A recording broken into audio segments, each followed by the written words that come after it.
Bears fans, week 1 is almost here, and if you are ready and as excited as I am, all you got to do is like this video, smash that like button. Let's make it happen because week 1 against the Rams is just around the corner. Guys, we got here. Football is back. Hit that like button if you're as excited as I am. And with that being said, appreciate you guys submitting your questions because it is mailbag time here on Chicago Bears Now.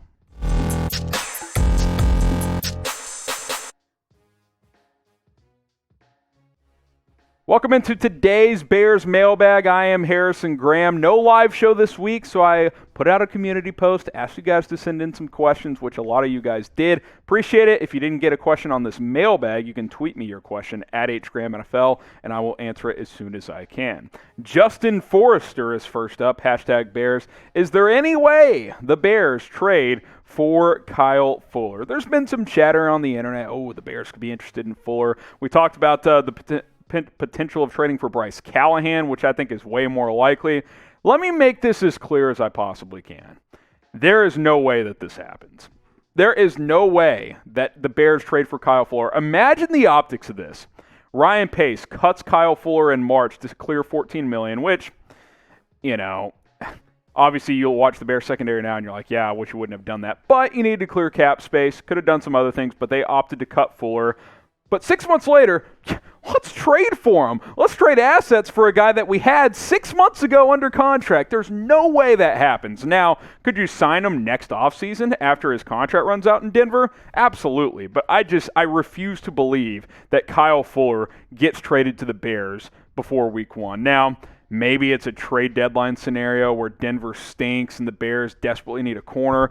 I guess that could happen. But even then, it's like, so you're basically just admitting that you made a mistake when you cut him. It's just, I just don't find that very likely whatsoever. And quite frankly, if that did happen, you might as well fire Ryan Pace on the spot. Type your Type your votes. Was cutting Kyle Fuller a mistake? Type Y for yes. Type in for no. Get your votes in right now. Be nice to have him roaming opposite of Jalen Johnson, but that is not what happened. We'll make this the pinned comment. Y for yes and for no. Was cutting Kyle Fuller a mistake? Next up, Sean the Savage. Love the name. Signed Jimmy Moreland and Blesson Austin to improve the corner spot. Austin is 6'1". Moreland's a nickel. Both willing tacklers. Can cut Josh Woods and J.P. Holtz. I'm going to focus on Moreland. Austin, I don't think is realistic or is going to happen. He's less proven in my opinion as well. And I think you need a nickel more than an outside corner at this point. I think you can get by with Artie Burns and Kendall Vilder, although I don't love it. I'm on board with Jimmy Moreland for sure. I'm surprised he wasn't picked up on waiver claims. He's been pretty productive through his first couple of years in the NFL. Now, he was banged up, but it sounds like he's going to be fully healthy and ready to go by week 1. And let's be honest, he's better than Duke Shelley. That's just a fact of life right there. I'll be very curious to see what the three corners look like when they trot out in week 1. Will it be Jalen Johnson, Kendall Vilder, and Artie Burns? Will Vilder kick to the slot and Burns play outside? Will Shelley get the first snaps? Will Xavier Crawford see some time? I don't know. I think the Bears are definitely looking at adding a cornerback in the very near future. So that is my thoughts on Jimmy Moreland possibly being a Bear. Hey, if they sign him, we're going to cover it. That's why you guys should subscribe, youtube.com/BearsNow. The latest Bears news, rumors, and a whole lot more. We've been plugging out videos a lot recently. Couple days this week, we had multiple videos. That's all to you guys because we don't want to miss any major story when it comes to the Bears. youtube.com/BearsNow. Let's have a fun football season because it is finally here. All right, next up, RJ is cool. If we don't make it to the playoffs, should they fire Ryan Pace? Like, finally. There's a lot of factors here, RJ. There really is, because you have to factor in a few things here. What does it look like? Were the Bears competitive? Did they miss the playoffs by a game or two? Or were they 3-14 and it was really ugly from day one and this team has no leadership? If it's something like that, I definitely think he gets fired. But if this team is competitive and Justin Fields sees the field and he starts to play better, we'll talk more about Fields in a minute, I think there's a chance that this regime returns for another year. I said that after they allowed Matt Nagy and Ryan Pace to trade up for Fields good chance they're here through 2022, because you don't allow a GM and a coach to trade up and trade next year's first-round pick if you don't feel good about the direction of this regime. Now, that's very questionable at the end of the day, and if you think someone else can do better, then you should do that. But my point is, there's a lot of factors. It kind of just depends on how it looks like if the Bears do miss the playoffs. Now, today's show is sponsored by BetUS. If you think the Bears are going to win the NFC North, win Week 1, whatever it is, you can go bet on it at chatsports.com/Bears. Do what I did. Put down $100. They're going to give you $125 in free cash, bringing your total to $225, and you can kind of float on that money all season long and hopefully build on it and make some cash throughout the NFL season. Here are the current NFC North betting odds. The Packers are favorites at -175, Vikings at +225.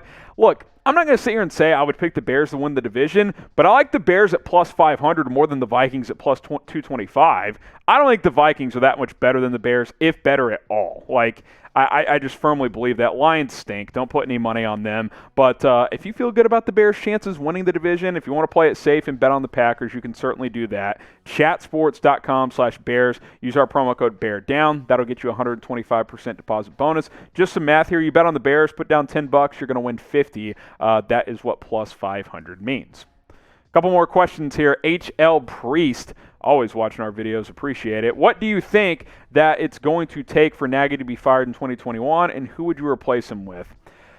I want to talk about the first part of this question, then I'll kind of address the second part on who I would like to see the Bears replace him with if he gets fired. Number one, Justin Fields' development is key. Wins and losses aside, I think if the Bears can show that Fields can develop under Matt Nagy, then he will be back for at least another year. Like, if Fields comes in week 5 and by week 17 has improved, that means you're on the right track. That means this is the right coach for Justin Fields. Now, if he plays 12 games and he's erratic the whole time and there's no improvement, then you got to make a change. Like, you have to make a change at that point. So it comes down to, can Matt Nagy develop Justin Fields? That's going to determine his fate. That's going to determine how he's viewed in Chicago 20 years from now, his legacy. So we'll see. Now, real quickly, and we can go back full screen for this, Marsh. I want to give some thoughts on who the Bears could potentially replace Matt Nagy with. If the Bears blow it up after this year, this is what I would do with my coaching staff. Let's say Denver stinks too and Vic Fangio gets fired. I would hire Brian Daboll as my head coach, the Bills' offensive coordinator. I think he would do wonders with Justin Fields. And I would make Fangio my defensive coordinator.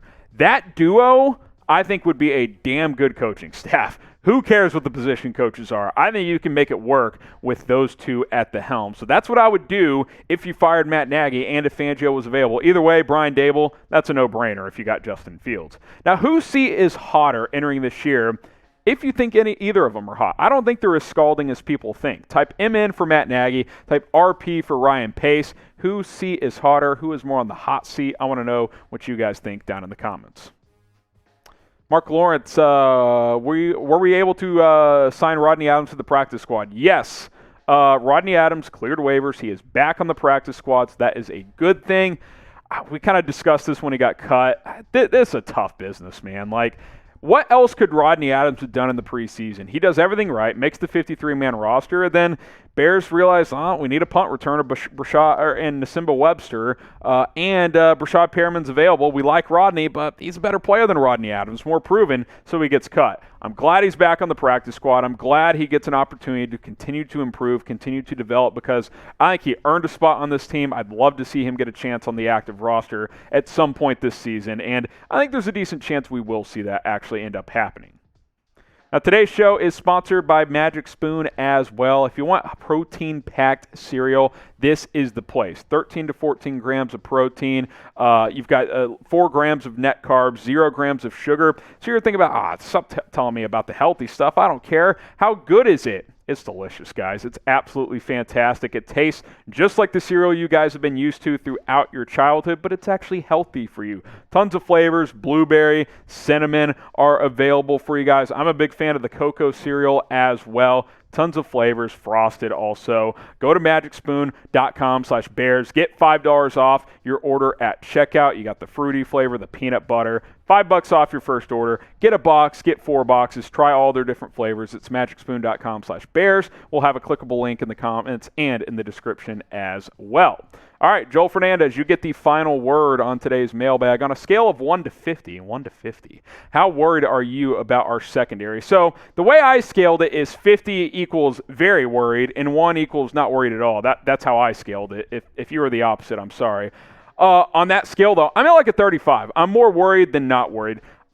I'm okay at safety. I think Eddie Jackson bounces back. I think Tashawn Gibson is more than serviceable. So I think that's fine. Corner's a problem, though. Jalen Johnson's going to be a damn good player, but if he gets hurt, you're in deep trouble because Kendall Vilder did not have a good preseason. Artie Burns he's okay. He's not great. Xavier Crawford's just a guy. Duke Shelley's not very good. He can tackle well, but he can't cover anybody. So I'm at like a 35 because the corners I don't feel great about after Jalen Johnson. In fact, I don't feel good about the corners after Jalen Johnson. Love Johnson. Don't like the rest of the position, though. So I'm at like a 35 on a scale of 1 to 50, with 50 being obviously panic mode. But since you have good safeties, I'm not too worried, at least as of now. How concerned are you? Are you worried about the secondary? Scale of 1 to 50. We'll use Joel's scale here. 1 being you're not scared at all, you're not worried. 50 being you're terrified. Like I said, I'm at a 35. Let me know what you guys think. And, hey, more videos leading up to Week 1 against the Rams.